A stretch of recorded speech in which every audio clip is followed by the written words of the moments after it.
A lot of predictions have been made regarding how the final act of the Final Fantasy VII Remake trilogy will play out. Some say this will be the climactic end to the Final Fantasy VII franchise. Others think it'll stick to the original script and debunk the notion of it being a sequel in disguise. There's discussion about multiverses, timelines, retcons, and resurrections. But amid all this speculation, the individuals who may have come the closest to predicting what Nojima and Nomura have been cooking may have been the writers and developers at Sandfall Interactive, the creators of Clair Obscur Expedition 33. And they've done so not by focusing on the complex narrative devices that so often come up in FF7 Remake discourse, but rather through a deeply personal exploration of what role dreams and escapism play in our lives. They execute these ideas in such a succinct manner that it's as if the blindfold hiding what Remake and Rebirth are building toward has been lifted, revealing that the answers to their biggest mysteries lie not in the outlandish, but by returning to the simplicity found within Cloud's most impactful experience in the original FF7, the lifestream sequence.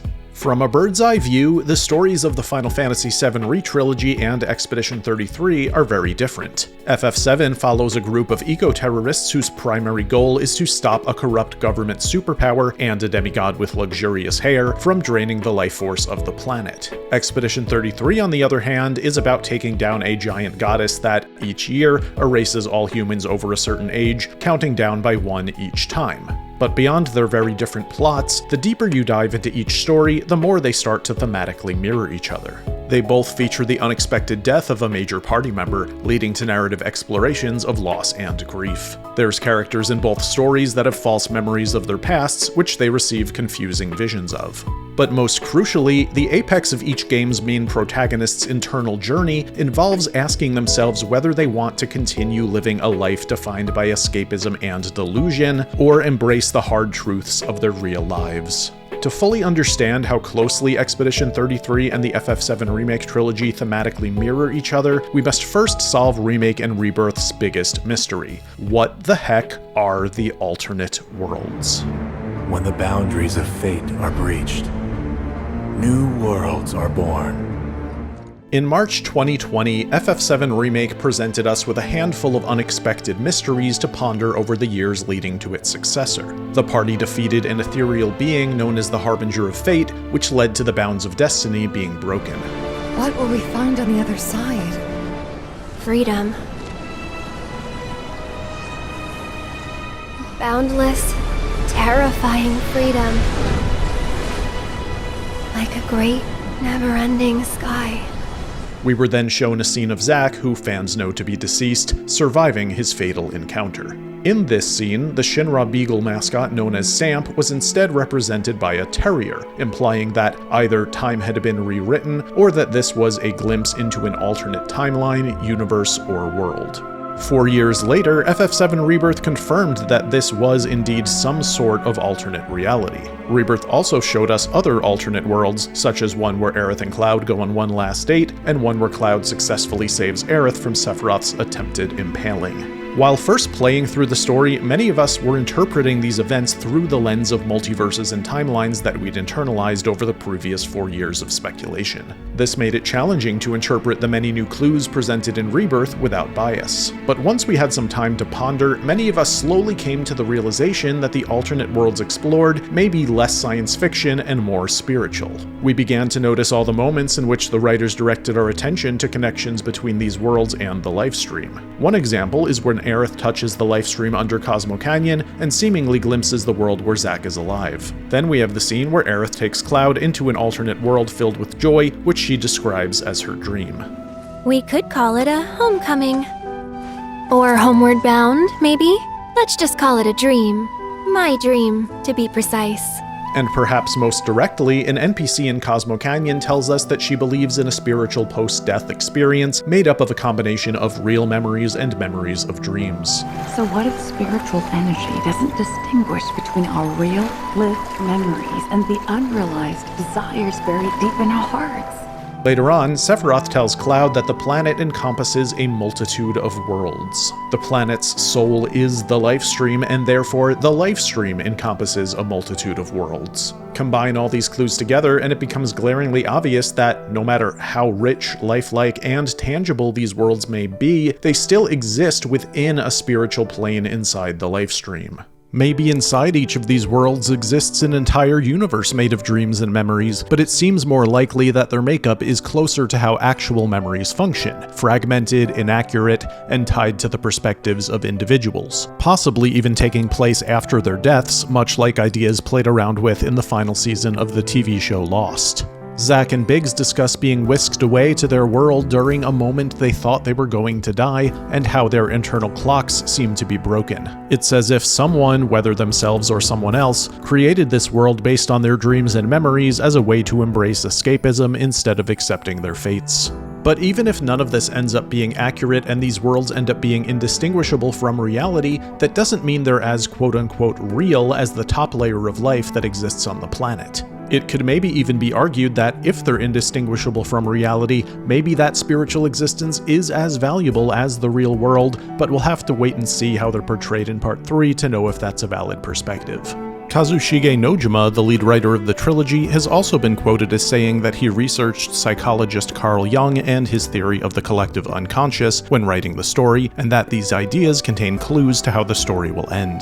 The collective unconscious has to do with life forms sharing a connected, almost spiritual memory that can influence reality. There are many ways to interpret this, and I'm certainly not knowledgeable enough to talk about these topics, but this is yet another direct nudge from the creators toward interpreting the story as much more spiritual than we have been. Now, if you want to use the word multiverse to describe a bunch of spiritual worlds that exist within one prime reality, you are free to do so, but I don't personally see the point. For one, that's just not the definition of the term. But more importantly, we're all sick to death of multiverse stories, and it's the reason a lot of people jumped ship at the end of Remake. Of course, it is possible that the Beagle world is just another livestream world, but then we're dealing with livestreams within livestreams, and I personally feel like that gets a little convoluted, but we'll have to wait and see. Regardless of all these details, when you interpret Rebirth's narrative the way I have, the writers have given us an easy exit ramp that dodges the sci-fi baggage of multiverse stories and exchanges it for something deeply spiritual that, I think, connects far more directly to Cloud's personal journey in the original game than most people are expecting. Must have been some dream you were having, judging by the way your eyes were twitching. Don't know if I'd call it a dream.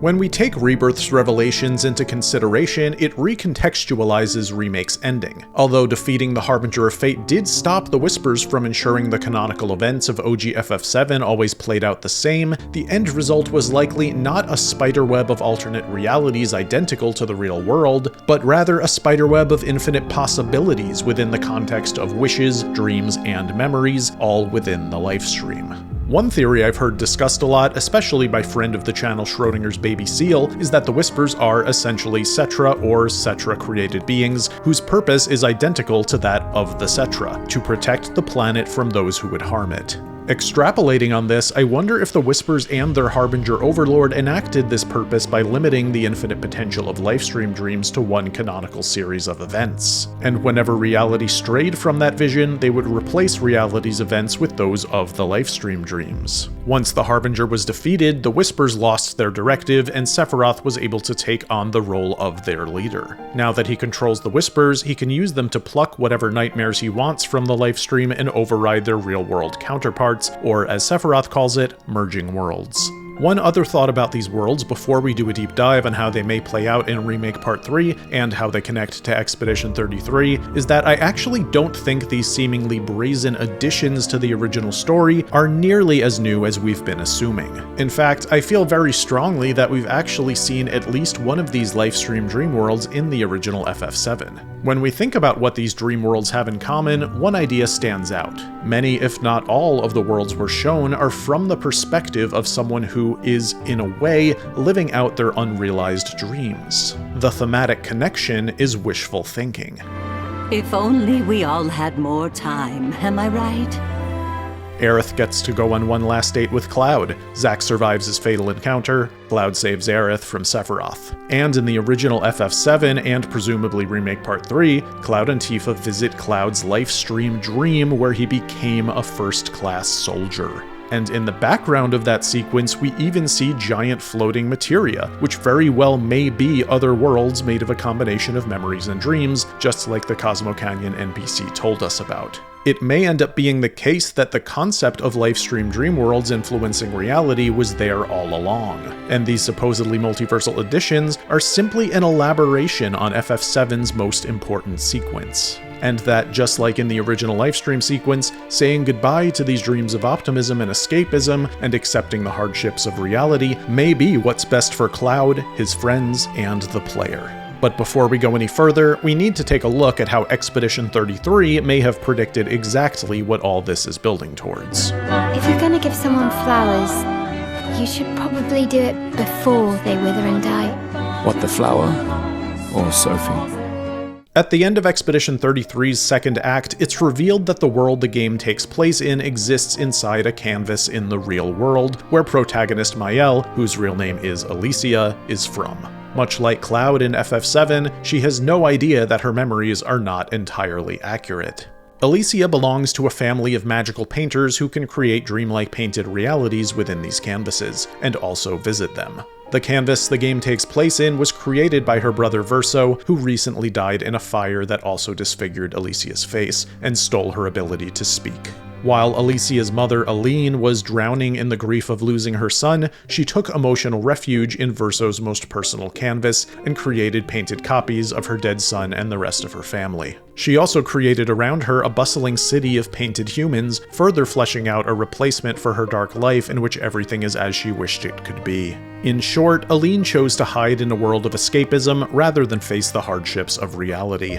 A while later, Aline's husband Renoir entered the canvas to save Aline from herself, but Aline fought back, fracturing the stability of the world and trapping them both inside it. Renoir, with the small amount of power he's still able to access, gradually erases or gommages the painted humans from the canvas, since he believes that once they're gone, Aline won't have a reason to stay. But with the small amount of power Aline has, she limits the yearly gommage to only the oldest painted humans left, and becomes known as the Paintress, and mistakenly believed to be the source of the gommage. When Alicia entered the canvas to save her lost parents, Aline wiped her daughter's memory and painted over her with a fresh life, in which she grew up without her disfigurement, and was given the name Mael by her new painted parents. Growing up in a bastardized world filled with suffering, she was eventually filled with the same desire as her mother, to run full speed away from grief. She unknowingly teams up with the painted version of her brother Verso that her mother had created, whose morality has also been compromised by the immense suffering around him. At the end of the story, these two flawed individuals end up in a dark void detached from the rest of the world, in which a decision about the fate of the canvas must be made. Mael and painted Verso find themselves in an ethical stalemate in which Mael is fighting for the survival of the canvas, in part so that she may continue to sprint away from reality, and Verso is fighting to let the suffering end by destroying the canvas, so that Mael and her family can be free of its alluring grasp. This is not worth your life. Life. My life of loneliness in a shell of a body, with no voice and no future. You're Mael. No matter where you are, you don't need this canvas. But everything I want is here. Here I have a chance to live, Verso, to live. And the decision ends up having to be made by the player, leading to two different endings. The moral dilemma presented is incredibly layered and complicated. There's a lot of ambiguity regarding which position is the most ethical, whether either character has truly altruistic goals, whether staying in a supposedly fake reality is valid, and whether either option leads to a positive outcome.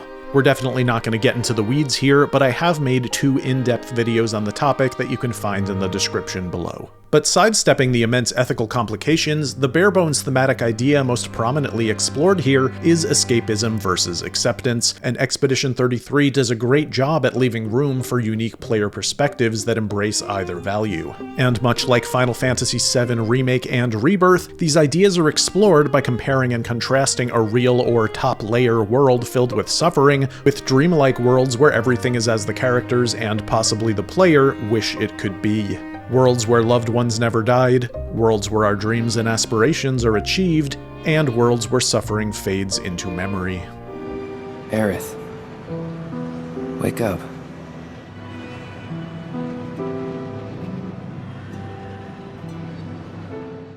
When Tifa and Cloud visit Cloud's memories inside the lifestream, Cloud must make a choice that echoes the themes of Expedition 33.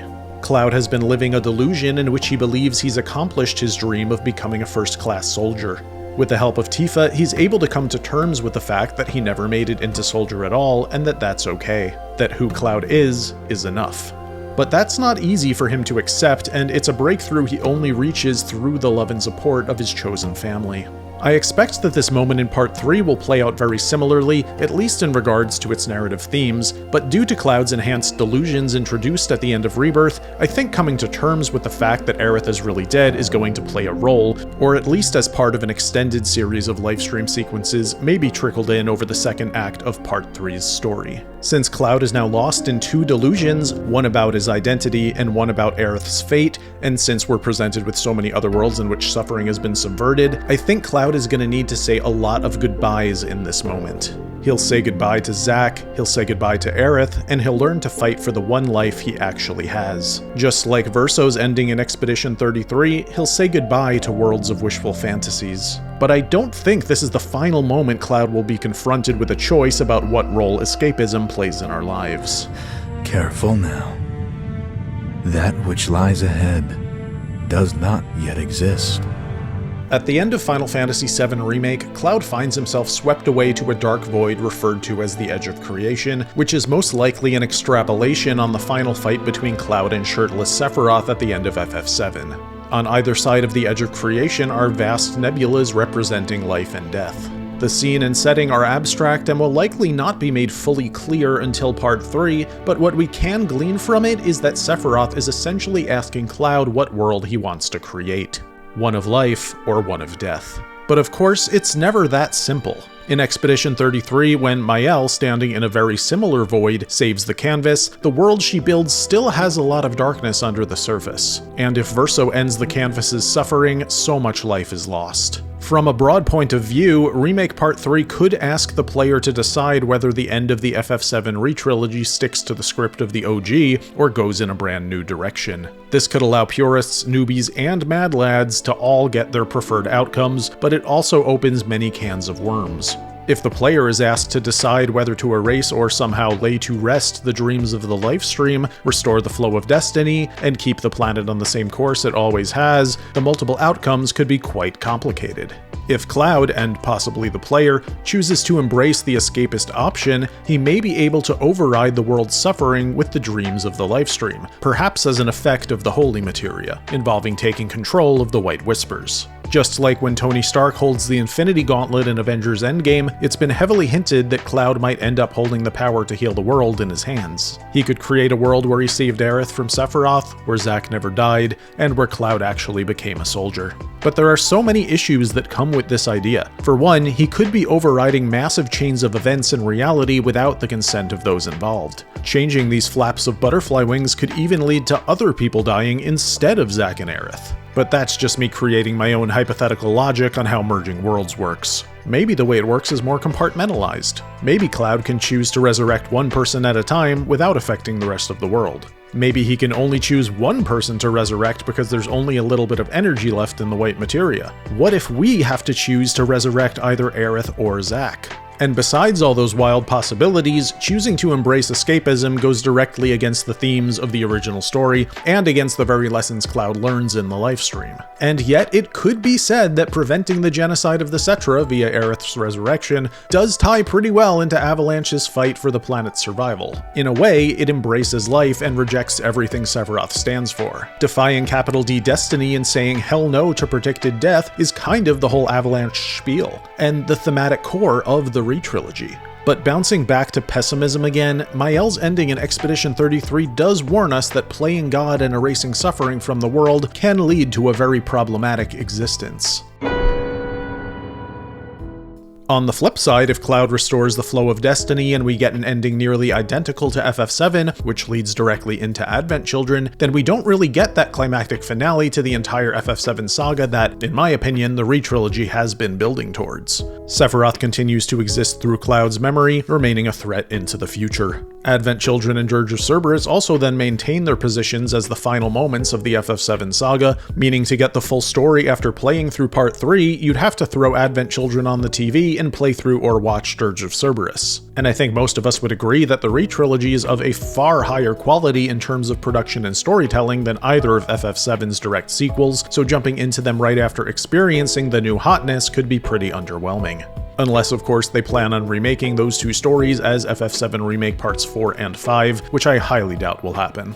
Then there's also the possibility that Part 3 will feature an extended epilogue that takes place after all the sequels, giving us that closure, so there's still room for them to bend the story into a satisfying conclusion, regardless of what finale they go with. That's your problem. You think in false dichotomies. It wasn't an either-or situation. Other solutions were possible if you'd only trusted us enough to ask. Expedition 33 features two very binary endings, both of which can be interpreted as tragedies. And by only featuring those two endings, I believe Sandfall is making a statement about how sometimes grief is so powerful that it prevents goodness from standing a chance. If there were other ending options with more positive outcomes, it wouldn't challenge the player's morality nearly as much. The game ending with tragedy, no matter your choices, is narratively appropriate in my opinion. But the Final Fantasy VII Re-trilogy is a remake of a game that featured an ending that, while perhaps a bit abrupt, did show the heroes succeeding at their altruistic goal. They set out to save the planet, and they succeeded. Because of this, I personally think it would be a big point of contention with fans if they were to inject the ending with a massive dose of moral confliction, making the player feel guilty no matter what outcome they chose. Even outside of the possibility of multiple endings, I hope that where the story ends up provides more of a sense of closure and optimism than Expedition 33, or even the original FF7. To be clear, there's nothing saying that the two extremes I outlined are the only options here. There are a plethora of variables at play that the writers can use to craft whatever outcome they want. Maybe the lifestream dreams of optimism will become the memories that fill the empty white materia, giving our heroes the strength to defend the planet. Maybe, like Alicia asks in Expedition 33, instead of resorting to one of two corrupt extremes, they can find a healthy middle ground. We all wish for our families to thrive. Your family, however, believes only one can survive. But perhaps you'll find another way. You who have lived amongst us, perhaps you differ from your father and your sister, as I differ from mine. Your mother paints life, whilst your father, death. What will you paint? 7 seconds till the end. Time enough for you, perhaps. But what will you do with it? Let's see.